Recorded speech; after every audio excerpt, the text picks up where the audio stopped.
Ugh, I just puked a little in my mouth. Odd that it happened during this, speaking about this book. Why can't I remember all the names again? Cat, why do you have to cause so much noise?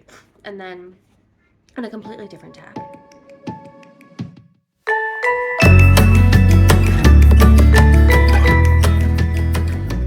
Hi, I'm Tabitha, and welcome to my channel, We the Foxen. This is my weekly wrap-up of What Are You Reading? So I've actually gone through quite a few things in the last week, mostly audiobooks of really short stuff that I just wanted to get under my belt and say that I had read, and I actually found very, very enriching, actually. So to get into that, I had read or finished Africa Risen, which is a anthology of African and African diaspora speculative fiction, and it was amazing. Like I loved the majority of it, and the ones that didn't quite hit as well, they're still really good. So I suggest you pick it up. There is a lot of trigger warnings. There's some really dark stuff, but there's also a lot of humor and just beautiful writing. So I highly suggest you pick up Africa Risen. Really good. Second is The Black God's Drums by P. Jelly Clark. And I had read A Master of Jinn, and I thought it was awesome. A weird sort of magic / steampunk world set in Cairo in the early 20th century. Was it the 20th? Yes, I think it was. And I just found it absolutely fascinating and right up my alley. I love steampunk, and especially like the whole idea that the angels had to have like machinery to inhabit to be able to work in the world. So in The Black God's Drums, set in Louisiana, New Orleans, and again it is with African gods, so ocean, of rain and thunder and water, storms essentially come into play here. And it was super fun. Apparently it was, I just came because I have a copy of, what was it, 2019 horror and dark fantasy best of book, and the Black God's Drums are in it. And I was like, oh, I already had this. But I picked it up on audiobook, and it was a wild ride right from the beginning. You start with a thief who ends up having friends in brothels and comes entangled with a bisexual or lesbian Haitian airship captain who is a smuggler, and have to stop a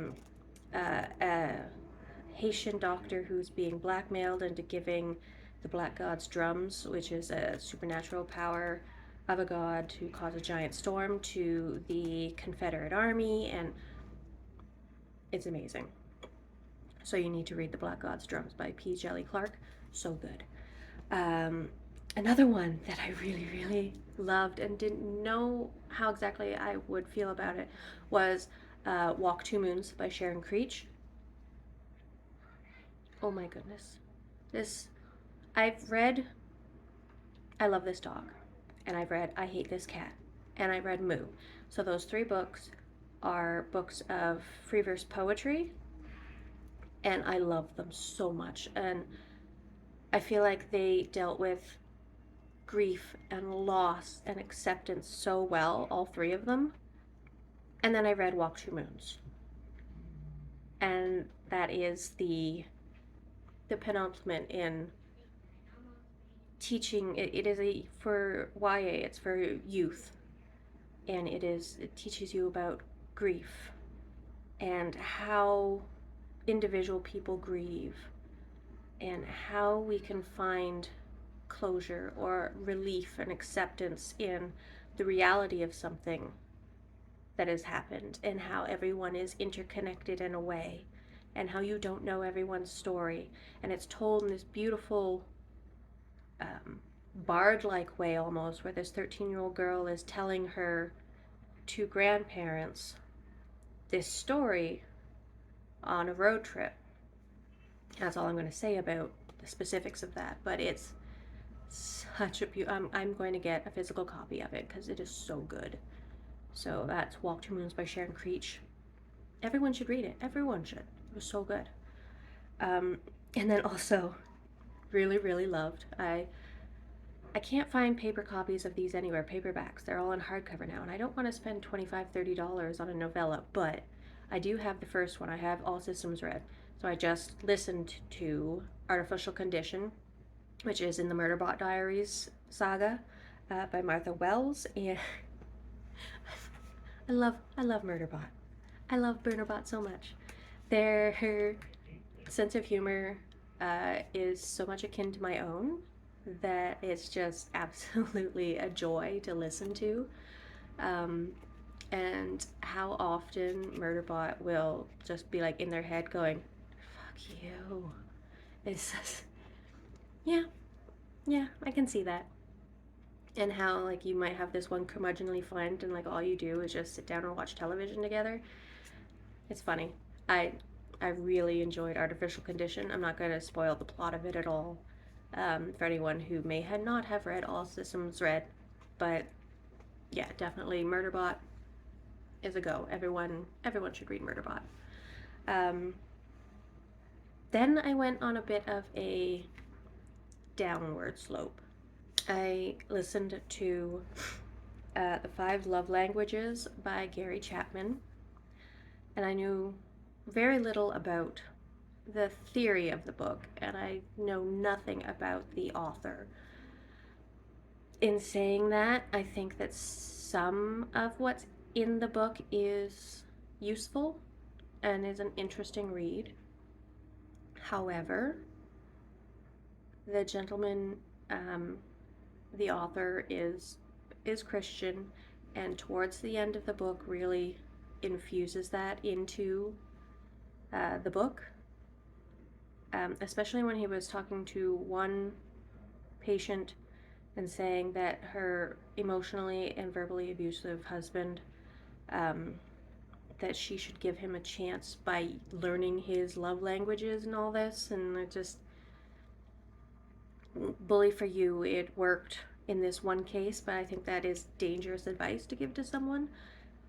And then in saying use your faith to get you through this, and really talking about faith in God in the very last chapter, and that just kind of lost me.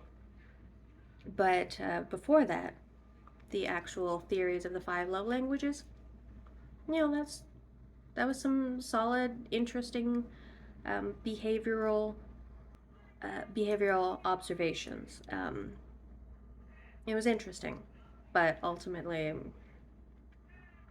I mean, you can look up the stuff about the love languages and not have to listen to all the God stuff. So there's that. But then I got up and pick up again another book after that I listened to, called Cat and Nat's Mom Truths: Embarrassing Stories and Brutally Honest Advice on the Extremely Real Struggle of Motherhood, by Catherine Belknap and Natalie Telfer.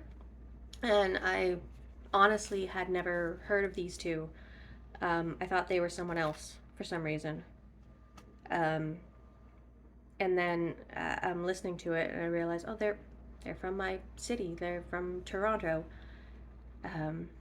So that was interesting. I just had seen the book in my Libby app and be like, oh, that sounds like might be right up my alley. And it was really good. It was funny and relatable and heartwarming, and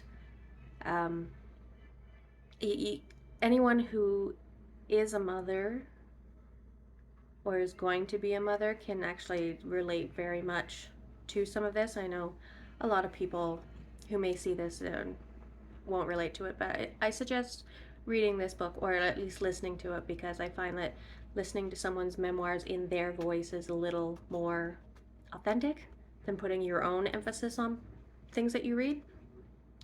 Um, but it was really funny and relatable, and it was a good time.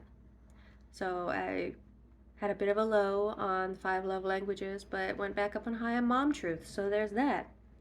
Um, Literally just finished today listening to Siddhartha, an Indian Tale by Hermann Hesse, and that was also a really, really good book. I enjoyed that a whole lot more than I thought I would. Um, and I thought it was a beautiful telling. It was meshing both the author's own personal lived experience with the story of Siddhartha. And for those of you who don't know, very briefly, Siddhartha grew up in he's a Buddha, or the Buddha, depending. I just don't quote me on this, but um, grew up rich and wealthy, saw iniquity in the world, went to go and study with um, holy men, wanted to find his own way, and becomes a Buddha. Um, and it was a lovely story about finding your own way to compassion and your own way to love, and being able to accept the world for what it is and see the beauty and joy in everything. So that was wonderful. That was a wonderful read. Now for something completely different. I just finished also The Blade Itself by Joe Abercrombie. Um, so what could be more different from Buddhism than, grimdark fantasy?